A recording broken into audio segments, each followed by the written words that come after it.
All right. Happy Monday, everyone. I have nothing at the top, so let's go directly to what's on your minds. Can I start with something we talked about a little last week, and I know the White House has already commented on this notion of North Korea ending the armistice, but last week we didn't really have a precise understanding of what exactly they had done. Do you have any word from either them, your various interlocutors, or South Korea on what North Korea has done by pulling out of the armistice with South Korea? Well, first of all, Brad, let me just advise that National Security Advisor Donilon is at the Asia Society in New York today, and I think just about now he is giving a broad speech on Asia policy that I commend to all of you. It'll also have quite a bit of comment on the DPRK and recent events, so I commend that to all of you. With regard to the armistice, General Thurman from our United Nations commander has spoken to this at some length, so I would refer you to that. But as you know, for more than 60 years, this agreement has ensured peace and stability on the peninsula. So it's concerning to us when any signatory to a mutual agreement makes a public statement declaring that they're pulling out of it. But as is clear from what General Thurman has said, it's not absolutely evident what the impact of that would be, since it's the agreement that ended the war. So at this point, that is in the realm of provocative rhetoric, if not action, because we don't really know what it would do, and we don't really know if they've actually done anything, per se. It's certainly in the category of bellicose rhetoric and more of what we've been seeing over these last couple of weeks. Does it obligate the United States to do anything different than our, sort of the way our treaty relationship has worked with the South over the last several years? Well, you know that our treaty relationship with the Republic of Korea, our treaty relationship with Japan, are distinct entities from the armistice agreement, and we are fully committed to the defense obligations we have to both of those allies, separate and apart from whatever the armistice agreement may stipulate with regard to the Koreas. I'm just wondering what the overlap is between the armistice agreement and the treaty relationship. The treaty relationship stands on its own as a defense relationship of longstanding. With regard to any impact of what the North Koreans have done, I can take it and look at whether there's any textual overlap, but it doesn't change the fact that we are committed under our treaty obligations to the Republic of Korea and to Japan to defense, and we stand by those. Tori, right now that you have a lot, as we say in Washington, a confluence of events, you do have a lot of very dangerous things going on right now. New president in relatively leader in North Korea, definitely new president in South Korea, war games going on right now, bellicose rhetoric, threats by Kim Jong-un to attack the United States. What's the level of concern right here in the State Department, and is there any action that you're taking to try to mitigate it? Well, first of all, as I said at the outset, National Security Advisor Donilon is going to speak to the whole complex of DPRK issues in his speech. So I'm going to let him speak for the administration more broadly today. But let me just take issue with one thing that you said there, Jill, by characterizing our joint military exercises with the Republic of Korea as war games. Let me just remind that these are joint exercises that we have every single year. They are defense-oriented. They're designed to enhance the readiness and the ability to respond of U.S. and ROK forces to any provocations. We're completely transparent about them. We notify about them. So, to characterize them otherwise would be inaccurate. Well, that was shorthand, but you're correct. Still, what's the level of concern? Again, I'm going to let National Security Advisor Donilon speak to this. He's going to have quite a long piece in his speech on Korea today. I should have looked this up and I didn't, but are there provisions in the armistice agreement under which one side can unilaterally withdraw from it? I will get you a little bit more from our lawyers, but my understanding from the briefings that we have had are that this is a a mutual armistice and that one side can't withdraw without the concurrence of the other in legal terms. But what the impact of that is on the ground is not completely evident. Again, this is clearly in the category of bellicose rhetoric, threatening behavior, and it's not appropriate, and it's not going to be helpful in terms of taking the DPRK in a more positive direction with the international community. Have you reached out to the North Koreans via the New York Channel or otherwise to convey your dismay at their latest statements? We've certainly been plenty clear publicly, and as will National Security Advisor Donilon be today. You know that we have a channel to talk to the DPRK if we need to, if we think it can be helpful. I'm not going to get into further details in that. Please. Can you confirm that South Korean and U.S. authorities have found dozens of accounts presumed to belong to... Have found what? Have found dozens of accounts presumed to belong to Kim Jong-un in Shanghai. I don't have anything for you on that. If we have anything to share on that, I'll let you know. Please.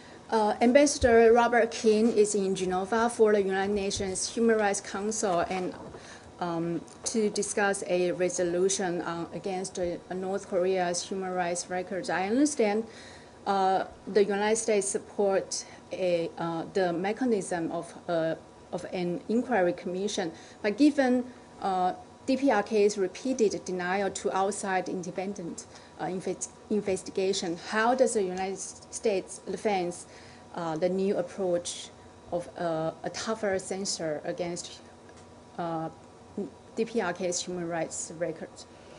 Well, as you know, we've long said that the human rights record of the DPRK is absolutely abysmal, so it's not surprising that we and those who share our concerns about human rights in the DPRK would be working together in Geneva to try to get a new resolution about this and try to give more support to the UN envoy for his ability to get in and document the concerns that we all have. So, you know, we've been very clear about this. We have sent Ambassador King to make a strong presentation on our behalf about our concerns. Has the council envoy ever gone to North Korea? It's never been allowed in, to my the knowledge. history of... To my knowledge, has never been allowed in, which speaks to the kind of regime we're dealing with. Please. Back to the bank account question. You don't know the answer or you can't share the information? I don't have anything for you one way or the other. Thanks. Moving on. Yeah, Dana? The Kenyan elections. Yep. This weekend, Secretary Kerry put out a statement congratulating the Kenyan people on a peaceful election, but notably the statement did not mention the president-elect, Uhuru Kenyatta, by name, he's currently under indictment from the ICC for war crimes. Was that omission on purpose? Well, obviously, just to reiterate what Secretary Kerry said in his statement, the United States does congratulate the people of Kenya who voted peacefully on March 4th, and we congratulate those who were elected. I think you've seen that there has been a challenge put forward by Mr. Odinga to the Independent Electoral and Boundaries Commission, which is the legal and appropriate way to deal with concerns about the ultimate results. So that process obviously needs to move forward, and we'll go from there. But was the omission of President-elect Kenyatta's name, was that omission on purpose? I wouldn't read too much into the statement, but clearly the post-electoral process continues, including through the courts, and that's appropriate. I want to also make the point that we were gratified to see that even in the face of some concerns, the streets in Kenya have been largely peaceful, which is something that we had sought and encouraged as well. Please. Syria. It has been now over a month that the Syrian coalition president, Mazen Khatib, stated his willingness to talk with the regime. What's your assessment? Do you see any kind of sign that the Assad regime is getting closer to talk to the opposition? Well, you're right that SOC President al-Khatib has for several weeks asserted that he is prepared to talk to appropriate interlocutors from the regime. We haven't really seen the right kind of response to that from Assad regime forces. Instead, what we've seen is continued aerial bombardment, as the Secretary made clear when we were on the road, around Aleppo, the violence that we've seen in Raqqa City, now in Homs. There was an absolutely gruesome report over the weekend of some 20 bodies found in the river Quake, which runs through Aleppo, which is opposition sources claim that these are bodies that were of civilians that were killed by the Syrian regime by aerial bombardment in Aleppo a couple of weeks ago. So, you know, obviously, as al-Khatib himself said when we all met in Rome, it's difficult to negotiate with a guy who's continuing to bomb civilians and taking active measures to find civilians in areas in dispute to target. I mean, it just speaks to the lack of sincerity of the regime. You also talk about the Russian position on Friday, and you state that the Russian Foreign Minister Lavrov's statement is actually is not contradicting to Geneva Convention. On the same day, former state official Fred Hoff wrote actually that Russia backtracked and today argues that the transfer of full executive power applies to the Syrian cabinet, not to the Syrian president, which is I believe, it was the Geneva Convention. So would you be still able to say that the Russians have not backtracked on the Geneva Convention? Ilhan, I think you're asking me to parse Fred Hoff's parsing of Lavrov's statement. I'm not sure that that's going to be a productive course of action here. You know where we've been with the Russians, that we all joined together in supporting Geneva as a roadmap for how a peaceful political transition could go forward, to create a transitional government by mutual consent with full executive powers. It's no secret that the ink was barely dry on that when we had a difference of interpretation what mutual consent would mean. From our perspective, there's no way that mutual consent would ever be given to Assad or regime members with blood on their hands. The Russians continue to have their own interpretation. In our conversations with them, we have encouraged them to use their influence with the Assad regime to get it to embrace Geneva and begin working on how it could be implemented. From our perspective, that obviously has to be done without Assad. Can you explain these bodies that you mentioned? They were found in the river, but and it was a result of bombardments. Were they on a boat or something at the time? No. Remember that we talked about when the Secretary was on the road, the horrific 4 or 5 or 6 days of aerial bombardment on the city of Aleppo, including what looked like conscious targeting of civilians who were lining up for bread, who were lining up for energy resources, etc. So what we've had in the last couple of days are dead bodies floating down the river from Aleppo into other villages and towns who seem to be the victims from that period. Okay. Jill? Mm-hmm. Just to follow Still up, so just to make a point. Are you making a point, or are you asking a question? And I'm going to follow up with the You are.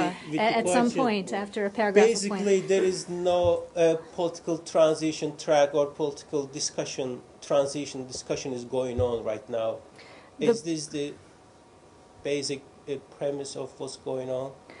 We remain committed to trying to support both the Syrian opposition coalition and others inside Syria who believe in using Geneva and trying now to implement it. We think that's the best way to end the violence. You know that the bulk of the conversation that the Secretary had with Foreign Minister Lavrov when we saw him in Berlin was, as I said, based on trying to get back to the implementation of Geneva, asking the Russians what they could do to use their influence. But it is no secret that we still don't see eye to eye on all aspects of Syria, including the fact that the Russians continue to supply arms and other things to the Syrian regime. Samir? A German magazine has reported yesterday that the U.S. is training Syrian opposition in Jordan. I think you've asked that question before. I don't have anything for you on that. Please. So are you? It was. It was Der Spiegel. It's a reputable magazine. Are you rejecting the report, or are you? I have nothing for you on it, So Brett. that's neither. So you're not rejecting it. It could be happening. You may parse that however you want. I have nothing for you on it, please. Are the three Bs discussing any particular ideas, or they're just keeping in touch? Well, again, we have not had a 3Bs meeting for some time. I think the last one was in early January. In terms of that process, we remain open to it. The next step will be for Mr. Brahimi to call a meeting with Deputy Foreign Minister Bogdanov and Deputy Secretary Burns when he thinks that will be productive. As I said, we're still trying to work through whether the Russian position on Geneva will enable us to get a group to the table around it. Please, Annie. Still Syria? No. Still in Syria. One Yeah. more. Al-Qaeda's taken credit for the attack on Syrian troops in Iraq. Do you have a comment on that? What's your view of that type of attack? Well, let me first condemn the attack on the convoy. Any kind of attack like this, any kind of terrorism like this is something that we should condemn. We've seen the press reports that Al-Qaeda has claimed responsibility for it. Obviously I'm not in a position to confirm that one way or another, but I would simply remind about our ongoing concerns about Al-Qaeda and Al-Qaeda affiliates trying to take advantage of the violence and chaos in Syria for their own ends, which are not in keeping with the desires of the Syrian people to live in a just and democratic society. I noticed you used the word terrorism. This was Syrian troops, not civilians, correct? Again, anytime you attack non-combatants in this way, and the techniques were obviously terrorist tactics, we're going to call it what it is. So that goes as well toward the rebels if they were attacking a convoy that just happened not to be in the midst of a hot zone? Well, it obviously depends on the circumstances, whether they were trying to defend themselves against enemy fire, but we've been pretty clear about calling out attacks against folks who are not in the middle of a firefight all the way through this from both sides. Yeah, it just seems that the rebels do this quite often. It's a war going on, and this is military troops that were targeted. So is it the fact that Al-Qaeda did it that makes it terrorism, or is it the nature of the attack? Our understanding of what happened was that we had some Syrian forces who had been taken into, who had run away from fighting into Iraq, had gotten medical treatment, were being returned across the border, and they were fired on and they were attacked with terrorist tactics. So it was not the same circumstance that the rebels have confronted when they are trying to defend the population from Syrian regime attack. We target people from Afghanistan who go across the border to Pakistan. That doesn't put them out of range of, if they are military combatants, no? Again, it depends on the circumstances. Jill? Venezuela. Yeah. We understand that the U.S. is declaring persona non grata to employees here in Washington of the embassy. We are. In response to the Venezuelan government's actions against 2 of our personnel, we did inform the Venezuelan government on March 9th that in accordance with Article 9 of the Vienna Convention on Diplomatic Relations and Article 23 of the Vienna Convention on Consular Relations, that we had declared 2 of their second secretaries persona non grata. They are Orlando Jose Montañez Olivares and Consular Officer Victor Kamacaro Mata. One was at the embassy here in Washington and one was at the consulate in New York, and they have now departed the country. And Non grata, plural. correct. Thank you very much for correcting my Latin plurals there, Arshad, with your superior education. My mother will be extremely pleased that you got the Latin right. Yeah, I don't know. My dad's not a Yeah. professor like yours. So here's my question. Why Sorry, is Anna. it that you would have decided to, a week ago, or on I believe it was Wednesday night, a senior State Department official, I believe, was quoted as having said that you weren't planning on retaliating for the time being. Why wait until Saturday to do so? You know, sometimes it takes us a while to evaluate what has gone down with our personnel and to decide on a response. And in this case, it did take us a couple of days to get to this decision, but this is the decision that we came to. Was it at all related to former President Chavez's funeral and a desire not to sort of give him a poke in the eye before that? I wouldn't look at it that way. I think it was a matter of working through who were appropriate people to ask to leave. Annie? Sorry. If I may, the President, in his statement on Tuesday, the day that Chavez's death was announced, stated clearly the United States' interest in a more constructive relationship with Venezuela. One could regard the expulsion of your two military attaches as one of the sort of last acts of the Ancien regime, right? I mean, that happened before the announcement of Chavez's death, and I wonder, I know that it is usually the case that you guys will choose to respond in a retaliatory and commensurate manner, but I wonder why it seemed necessary in this case, when the President has made clear you're seeking a more constructive relationship, why this might not have been an occasion to turn the other cheek. You'll recall that the timing of the expulsions was within hours of the announcement of Chavez's death. You'll also recall that in the day or days that followed, there was some pretty heated rhetoric coming in our direction. I think I called it at one point a page from the old Chavista playbook that we were hoping was going to change. So clearly, when you have an incident that you consider unjust, and then you need to take reciprocal action and make your point clear. We've also said, all the way through this, and we said it on Thursday, Friday, that we do hope for better relations with Venezuela. There is work that we would like to do together, particularly in the areas of counterterrorism, counter-narcotics, economics and energy relations, but it's going to take a change of tone from Caracas. But why does this necessarily advance your goal of better relations?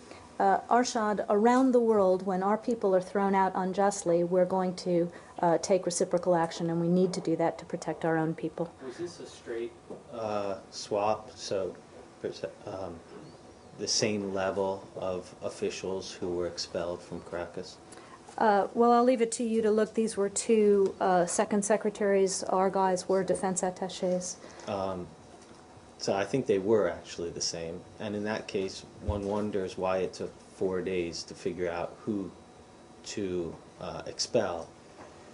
Again, it sometimes takes some time to work these things out. Why shouldn't this be seen as anything other than waiting until, I mean, it's not a bad thing to not want to derail or otherwise add complications to a head of state's funeral. I think you're parsing this too finely. Annie, I did think you I'm have right. more No, on that Venezuela? covered it. Did we cover it? Yeah. Ilhan? Saudi Arabia. Saudi Arabia, yeah. Saudi activists Abdullah Al-Hamid and Mohammed Fahd Al-Qahtani, founding members of the banned Saudi civil and political rights associations, was sentenced to 10 years, one of them 10 years, the other one is 5 years. Last Saturday, the day before Secretary Kerry actually made a visit. My first question is, did Secretary raise this question while he was in Riyadh? Well, again, I think you noted that these sentences came down after we had already left Saudi Arabia. As the Secretary made clear in his own comments in the press conference with Foreign Minister Saud, the issues of human rights and reform progress in Saudi were obviously discussed, as they always are when we are there. But we are concerned that these two very prominent Saudi human rights activists have been sentenced to prison. You know that we always make strong representations for human rights activists wherever we are around the world, and we have maintained, as I said, including at the Secretary's level, an ongoing and robust dialogue with the Kingdom of Saudi Arabia on a wide range of political reform issues, including human rights for individuals. Please. Pakistan. Yep. Can you tell me who you are? Anwar Iqbal, I work for Pakistan Dawn newspaper. Mm-hmm. This morning, Monday morning, Pakistan and Iran performed the groundbreaking ceremony for the gas pipeline. and by Monday evening, the stock market in Karachi had crashed amid fears that the United States may impose severe sanctions. Would you like to allay those fears? I would not like to allay those fears. I would refer you back to comments that I made on Thursday and on Friday, I think, which repeated things that we'd said 2 weeks before, that, you know, we have serious concerns if this project actually goes forward, that the Iran Sanctions Act would be triggered. We've been straight up with the Pakistanis about these concerns, and as I said at some length last week, we are also working very closely bilaterally to support alternative projects to provide Pakistan with the energy that it needs. All of that said, we've heard this pipeline announced about 10 or 15 times before in the past, so we have to see what actually happens. Do you see the sanctions coming? Say again? Do you see the sanctions coming soon? As I said, if this project actually goes forward, we have serious concerns that sanctions would be triggered. Please. And, in view of Pakistan's growing energy needs and the fact that you waived sanctions provision for some of the countries last year, EU and Japan, on import of Iranian oil, can there be a consideration that you will waive sanctions provision for Pakistan in view of its energy needs? You know, it has to meet energy needs. Well, as we've talked about here before, what the legislation calls for is for our partner countries to be making a concerted effort to reduce their dependence on Iranian oil over time. So we are able to waive sanctions as we see reductions being made. In the case of the EU, they're now at 0. In the case of Japan, they've been making a steady decline, as have other countries that we have waived sanctions on. This pipeline project, if, as I said, if it actually goes forward, we've seen that promise many times, would take Pakistan in the wrong direction, right at a time that we're trying to work with Pakistan on better, more reliable ways to meet its energy needs.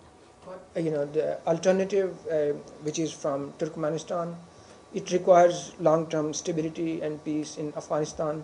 So that is not being seen as a very viable option right now. What are you, encouraging, and what are you offering Pakistan? Again, I can go through this list again. I went through it quite extensively on Thursday, but just to remind that we are supporting large-scale energy projects in Pakistan that will add some 900 megawatts to the power grid by the end of 2013, fueling an additional 2 million households. These include renovating the power plants at Tarbela and the Mongla dams, modernizing the thermal plant at Guru, Jamshora, and Muzaffargarh, and building new dams at Satpara and Gomel Zam, as well as our work together on the Tapi pipeline. I think we've really done what we have on this one. Why don't we move on? Thanks. Anything else, Just please? one quick up on the Syrian troops Yeah. in Iraq. I got some reactions from Twitter. I know that you believe in spirit of interactive diplomacy. They just want to make sure that you call Syrian troops as non-combatants in Iraq. Obviously, the vast majority of Syrian troops have been combatants in this fight. I don't want to leave any ambiguity about that.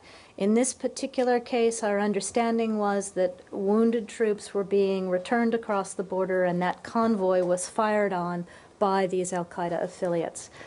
Thank you all very much.